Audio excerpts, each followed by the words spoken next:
వర్మ గారు చెప్పండి. ఏడాది వర్మ గారు. పాలనలో టీడీపీ వర్సెస్ ఓకే కూటమి వర్సెస్ అయినప్పటికీ కూడా ఎక్కువగా తెలుగుదేశం పార్టీ చంద్రబాబు నాయుడు గారు ఏ రకంగా పాలన చేస్తున్నారో ఆయనే సుప్రీం కాబట్టి దాని మీద ఎక్కువ ఫోకస్ ఉంటుంది. అలాగే జగన్మోహన్ రెడ్డి గారు అపోజిషన్ కాబట్టి ఆయన మీద ఉంటుంది. కానీ జనసేన పాత్ర ఏంటి ఏడాదిలో? జనసేన రేషియో ఎంత ఉంది? జనసేనకి ఎన్ని మార్కులు ఏడాదిలో ఇవ్వచ్చు?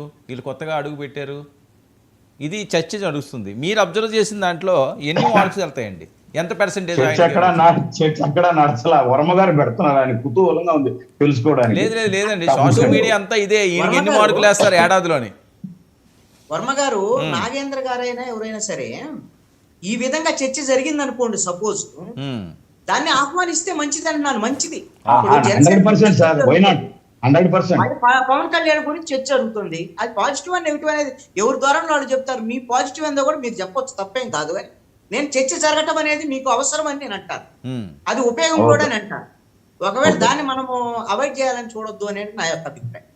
ఇక్కడ కూటమి అధికారంలోకి రావటానికి ఖచ్చితంగా అసలు కూటమి అధికారంలోకి వచ్చింది అనే వాతావరణమే రావటానికి పవన్ కళ్యాణ్ కారణం. ఇది అందరికీ తెలిసిన బహిరంగ రహస్యం. 5 ఏళ్ల వైఎస్ఆర్ కాంగ్రెస్ పార్టీ ప్రభుత్వ కాలంలో తెలుగుదేశం పార్టీ వాళ్ళు జెండా భుజాన వేసుకొని రావాలి, బయటికి రావాలంటే భయపడేటువంటి పరిస్థితులు ఏ విధంగా చేశారు వైసీపీ వాళ్ళని అందరికీ తెలుసు. తెలుగుదేశం పార్టీ జాతీయ ఆఫీసు మీద దాడి, చంద్రబాబు నాయుడు ఇంటి మీద దాడి తర్వాత ఇక ఒక ఊళ్ళో ఉన్న తెలుగుదేశం కార్యకర్త ఏ బయటికి రాగలడు? ఎప్పుడైతే చంద్రబాబు నాయుడు అరెస్ట్ తర్వాత రాజమండ్రి సెంట్రల్ జైలుకి వెళ్ళినటువంటి పవన్ కళ్యాణ్ తెలుగుదేశం పార్టీకి మేము మద్దతు ఇస్తున్నాం, పొత్తు పెట్టుకుంటున్నాం అని ప్రకటన చేసిన తర్వాత మాత్రమే తెలుగుదేశం పార్టీ జెండా అనేటువంటిది ధైర్యంగా బయటికి వచ్చిందనేది ఇది తెలుగుదేశం వాళ్ళు అంగీకరించిన వాస్తవం ఇది.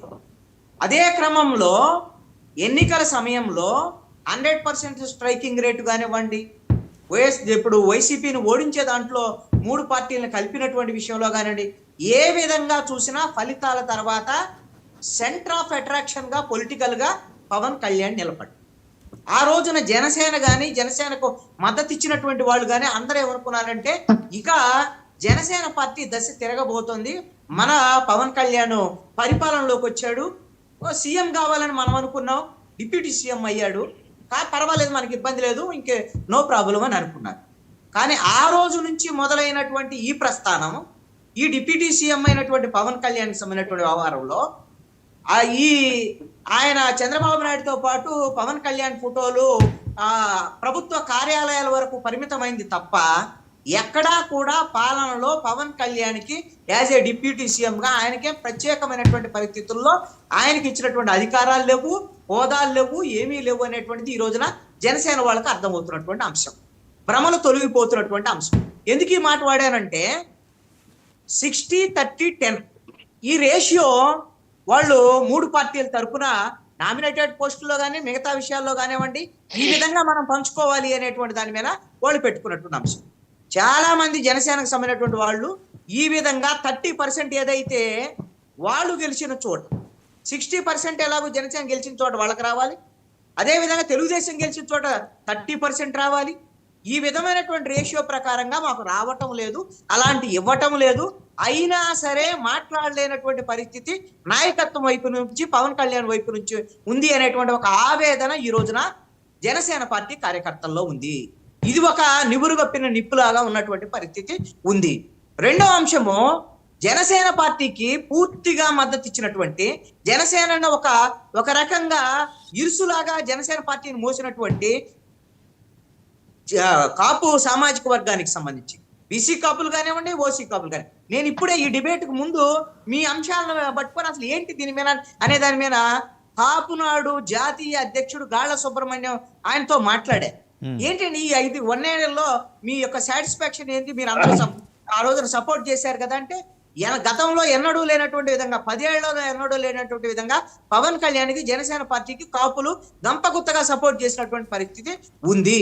మరి ఈ 10 ఏళ్ల తర్వాత ఇప్పుడు అధికారంలోకి వచ్చిన తర్వాత కాపుల పరిస్థితి ఏంటంటే, కాపుల్లో ఉన్నటువంటి కాంట్రాక్టర్లకు విలువ లేదు, అదే విధంగా కాపుల్లో ఉన్నటువంటి అధికారులకు విలువ లేదు, అధికారులకు పోస్టింగులు లేవు, అదే విధంగా నామినేటెడ్ పోస్టుల విషయంలో కూడా ఈ రోజున సరైనటువంటి గౌరవం లేనటువంటి పరిస్థితి ఉంది.